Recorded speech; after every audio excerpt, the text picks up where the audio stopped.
On va pas se mentir. Là, il y a à peine 5 minutes, j'étais super énervé, super frustré par rapport à ce match. Mais on va pas se mentir. Parce que l'énervement, il doit venir de quand tu te dis, on va aller au bout, on va la prendre, on va gagner. On va peut-être prendre cette Ligue des Champions. Mais si t'es presque assuré de pas gagner cette Ligue des Champions, plus tu vas avancer, plus tu vas perdre. Plus tu vas avancer, et plus tu auras la frustration de pouvoir y aller. Mais ce Real Madrid-là ne peut pas aller prendre la Ligue des Champions.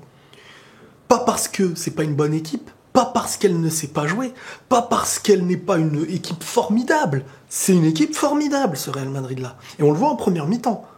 Elle sait faire tout ce qu'il faut. Du goal jusqu'à le fait de marquer. Si tu ne marques pas... Quand je vous dis des phrases comme ça, c'est pas pour... c'est des phrases logiques, mais qu'il faut comprendre, en fait. Quand tu ne marques pas, tu ne gagnes pas. On croit que ça veut juste dire tu marques pas, tu gagnes pas, il a rien compris. Non, non. On peut apprendre très très vite de cette phrase. Parce qu'on est inoffensif en attaque. Est-ce que c'est normal que le Real Madrid, vous connaissez Real Madrid, le club que c'est, comment c'est le jeune de 19 ans qui est là pour progresser doucement, le gars? Ben, c'est le seul danger offensif. Et quand il sort et qu'on te fait rentrer Gareth Bale, ça y est, la limite, tu pouvais prendre 3-4 buts derrière. Donc, défaite 2-1 à la maison, au Bernabéu, avec tout le public, tout le soutien, mais ça change rien. C'était un miracle que le Real Madrid marque, au vu de... Tu peux marquer, tu pourrais gagner 1-0 aussi, mais on va pas se mentir. Courtois qui arrête une balle, 2 balles, et derrière, offensivement, tu n'as pas de quoi tuer. Tu as de quoi faire une très bonne équipe, de quoi construire, de quoi avoir des mouvements intéressants, un soutien, une intelligence, une base défensive, un milieu. Mais offensivement, tu n'as plus de soutien. Alors, Hazard, il aurait aidé, oui. Il aurait aidé un Hazard en forme. Bien sûr que ça aurait été un soutien pour éliminer et tout ça. Tu pourrais même faire jouer Hazard, Benzema et peut-être Vinicius. Ça dépend. C'était un match à la maison qu'il fallait gérer. C'était un match à la maison, il fallait pas encaisser. Comme ça, tu as toutes tes chances à l'extérieur. C'est un match à la maison que tu as perdu, que tu prends un rouge de Ramos. Et je vous jure, j'étais en train d'écrire, je sens que le Real va se manger un rouge. Après, je vois, il reste 8 minutes. J'ai dit, je le sens, mais peut-être pas. Et boum, Ramos, carton rouge, dernier défenseur. Alors, le seul petit truc où j'ai le droit de pas être d'accord, et je pensais que c'était vraiment pas, c'est sur le but de City. Pour moi, en tout cas, vraiment, pour moi, je sais pas, quand tu sautes et que tu recules dans ton saut et que derrière on te met les mains comme ça, bah pour moi, ça te bousille ton saut. Donc, si à chaque fois que quelqu'un saute et je fais ça, mais il aura pas son saut. Contre le PSG, c'est au milieu de terrain, on le siffle. Alors, soit contre le PSG, s'il n'y avait pas de truc, soit là, pour moi, encore une fois. Alors, certains diront, objectif, pas objectif, je m'en fous. Moi, je vous donne ma version des faits et de ce que je pense. Par contre, le penalty, Carvajal est complètement à la ramasse. Hein. Il y a 79 fois, même 1 milliard de fois penalty. Hein. Ça, c'est clair et net. Mais sur ça, moi, Mais quoi qu'il arrive, en fait, peu importe, en fait. Quoi qu'il arrive, peu importe. Parce que Zidane, il envoie le message indirectement. Priorité, la Liga. Alors oui, on joue tout, mais priorité, la Liga. Parce que ce Real Madrid-là est une très bonne équipe, mais qui n'a pas ce visage des détails offensifs. C'était incroyable que le Real mette leur but, là, parce qu'ils étaient en train d'être dominés. Maintenant, le Real fait une excellente première mi-temps. Mais vous savez, il est où le danger? Quand t'es une équipe qui joue patiemment. Comme City a su le faire, mais City savait qu'elle avait les armes offensives. Et en plus, elle était à l'extérieur, donc elle a de quoi être patiente. Et c'est ça qui a été intéressant avec City, c'est qu'eux, ils ont eu de quoi être patients. Et ils savent offensivement qu'ils vont être dangereux. À l'inverse du Real, où ils vont être patients, mais avec la frustration de ne pas marquer, de ne pas être ultra dangereux offensivement. Et quand tu encaisses, c'est pas pour rien que ce détail-là, il est là. C'est que quand tu encaisses, c'est pas comme les années précédentes, quand le Real gagnait la Ligue des Champions, où ils encaissaient parfois. Et ça se jouait à des détails. Et contre l'Atlético, à un moment donné, ils perdaient plus 2 en demi, quand Benzema, il avait fait son but au match, son action de ouf, là, au match retour. Ce Real-là, il restait patient jusqu'à la fin. Mais celui-là, il n'y arrive plus parce qu'ils savent qu'ils ont besoin d'1 million d'occasions. Donc, dès qu'il y a eu l'égalisation, ça y est, oula, c'était le bazar. Ah, ça y est. Plus possible de se concentrer parce que t'es frustré sur le terrain. T'es frustré. Tu dois, pour marquer, tu dois faire 700 000 passes. Tu dois monter et tu dois chercher un truc introuvable, centré alors qu'ils sont 60 en défense et que toi, il n'y a qu'un joueur. Il n'y a pas de solution offensive, ni en profondeur, à part avec Vinicius. Mais Vinicius, voilà, c'est un jeune dans l'aile. Vinicius, c'est un mec que tu fais rentrer en cours de match. C'est pas un mec qui est là et que tu mises sur lui, s'il te plaît. Allez, mais pourquoi il rate Vinicius? Mais arrêtez! Vinicius, il fait mieux que ce qu'on peut attendre. Il tient l'attaque du Real dans ce match-là. Il te fait un match de fou. Vinicius, bravo, il te fait un match de fou. Mais combien de jeunes dans le monde? Parce que nous, on est habitués, jeunes, Mbappé, on a vu des Rooney, des Cristiano jeunes, on se dit que tous les jeunes... Mais va être au Real Madrid à cet âge-là. En Ligue des Champions, contre Manchester City, contre Pep Guardiola. Allez faire ça. Les gens, ils pensent que tout le monde, ça va être Pelé, que tout le monde, ça va être R9, tout le monde Mbappé, tout le monde en mode 19 ans, ça y est, tu fais des terrains. Et il faut la finition derrière. Oui, il a des failles en finition, mais c'est nous, on en attend trop d'un jeune de 19 ans. Alors que normalement, il y a des mecs plus offensifs, plus dangereux, plus tueurs, et lui, il a le temps de se construire. Donc déjà, ça, c'est une grosse faille de notre part. Parce qu'il y a cette lacune. Mais dans un sens, alors l'année dernière, on s'est dit la même chose. Dans un sens...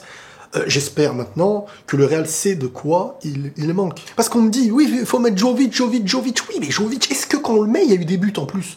Il n'y en a pas eu. Donc, Benzema, Jovic ou Vinicius, pourquoi c'est sur Jovic qu'on va à chaque fois...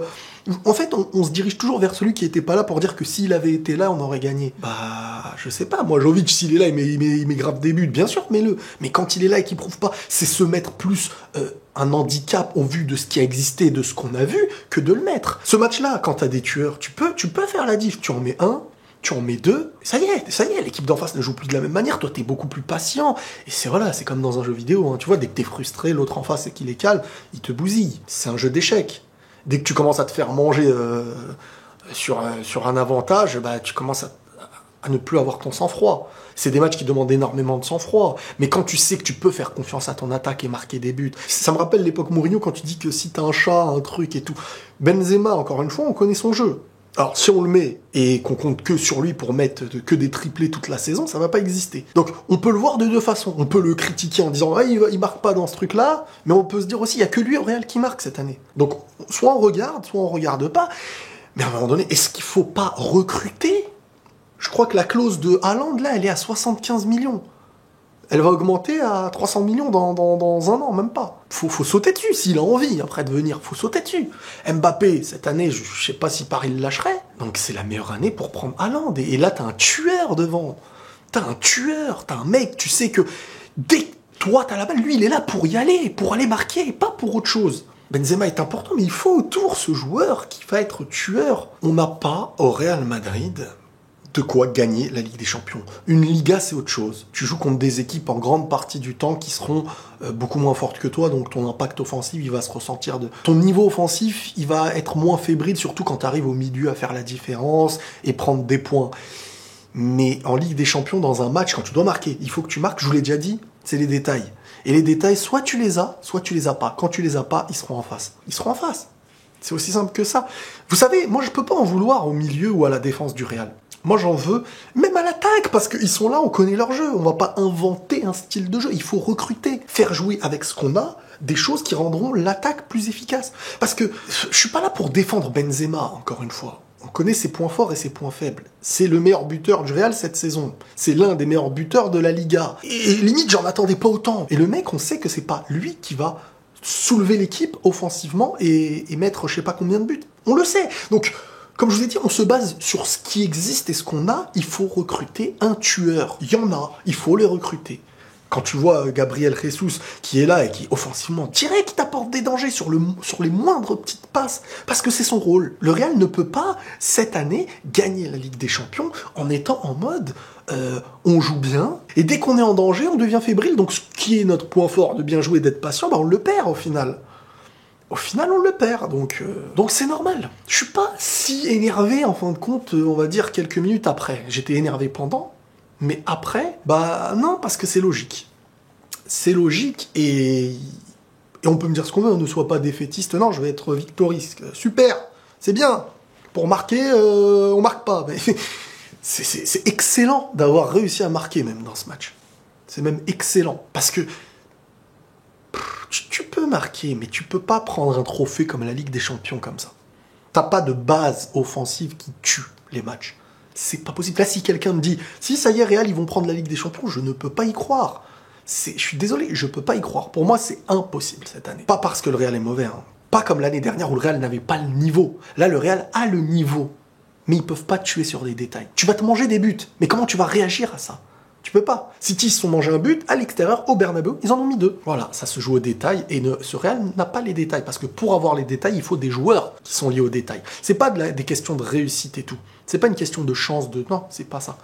C'est regarder les gagnants de la Ligue des Champions et regarder le parcours. Et c'est pas de la chance. C'est comme Liverpool, quand tu le vois en championnat, qui ne marque chaque fois 86e, 85e, ils te mettent le but du 2-1 et tout ça. Les gens disent, oh, ils ont de la chance. Bah oui, ça se voit qu'on est derrière un écran sur Twitter ou sur des forums ou sur Internet.